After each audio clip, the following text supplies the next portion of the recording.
Howdy, all. Just take a sip of this hot coffee. Now that is some good coffee. So 2 weeks ago, I ended my videos saying that we would have fun topics coming up. And I plan on keeping my word, even after the last couple of weeks. So to start off, I know these videos do terrible in the algorithm. I don't care, because I'm doing it for the people that need it. But I do have to address the heartache and soul-wrenching over the past couple of weeks, and just kind of how utterly broken I am. I've been trying so hard to share love, kindness, peace, and joy to those around me, saying we should love one another and trying to live that out as best as I can. And all this past week has been nothing but hate and violence. I mean, 2 weeks ago in that video on loneliness, I talked about how there are people who won't associate with people just simply based on their beliefs and the opinions they hold. I was not prepared, both mentally and spiritually, for this last week or so of time. Now, I want to be clear, this is not a video to add to all the noise. Rather, this video is for the person like me who's emotionally drained and tired from this week. So I figured a way I could help lessen the pain and sorrow, at least of my heart, and hopefully for some others, is with that of a short story. This is a story written by me, a completely fictitious story that you can just relax to, listen, zone out. And if even one person enjoys this, I'll do another story just for that person, because genuinely, I want to spread kindness, joy, and peace, and just be there for people. Now, this is going to be a different video than other videos I've done. My voice is going to be a bit quieter in the mix, distant, a little bit softer. The sounds of the gameplay will lessen and disappear, and I will simply play soft music and ambient sounds to help you get to a peaceful spot of mind, or at least be a peaceful distraction from the noise. So take a sip of this delicious coffee.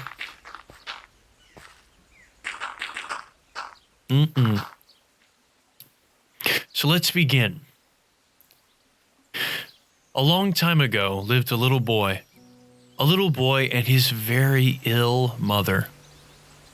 And every day that little boy would go visit a little pasture that ran by a brook surrounded by a grouping of trees a couple of miles from his mom's little farmhouse. He would go there every single day to spend time in the shade, climb the trees and look over the field and fill his little canteen with that crystal clear water from the stream.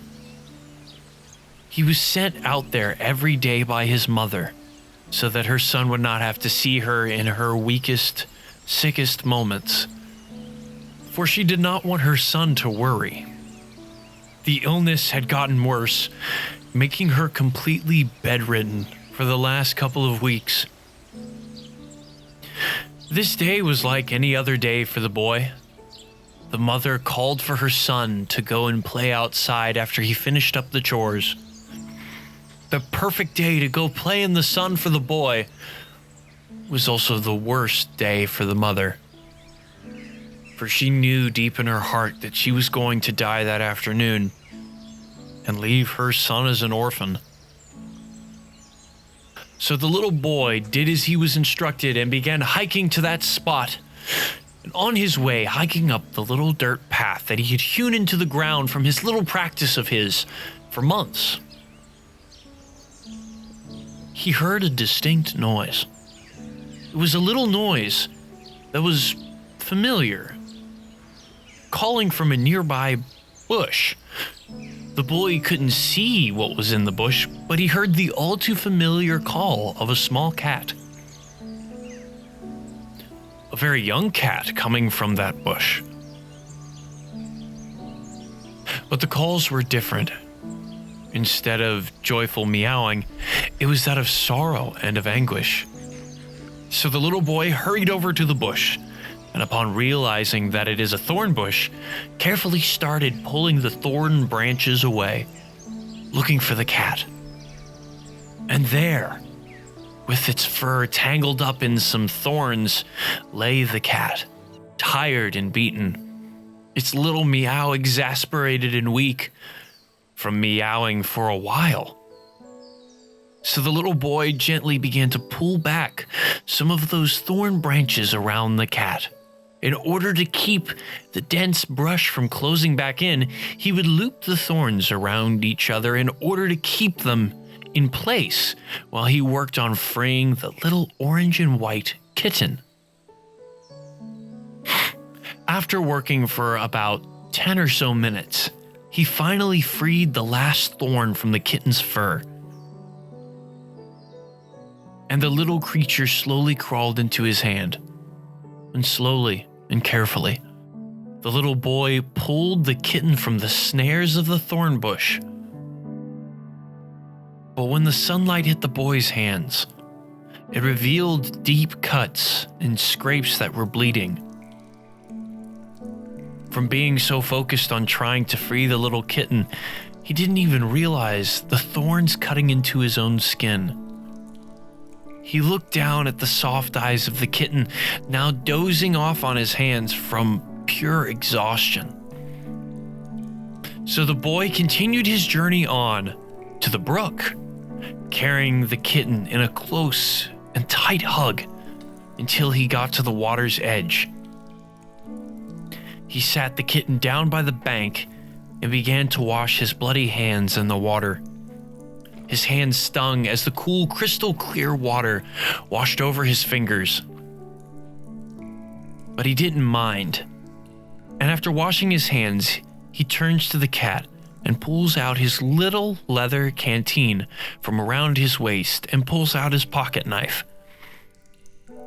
He carves into the canteen, cutting it in half, making a makeshift bowl, and fills it with water and puts it next to the sleeping kitten. He gently pets the kitten as it sleeps in the shade of the gentle evergreens above. The boy, knowing he's done what he knows how to do, decides to go for a walk. So the boy does what he always does and walks around the familiar little paths that run under the tall cedar and oak trees. After about an hour, the boy returns to the place where he had left the kitten to sleep. And there, in the shadow where the kitten once was, laid a little note that sparkled and shined like it was made of pure gold. The little boy picked up the little note, and there, on that page was written, "You gave me a gift that none could have ever given me. Love, even to the point of pain and suffering. You have done well. Go home and visit your mother.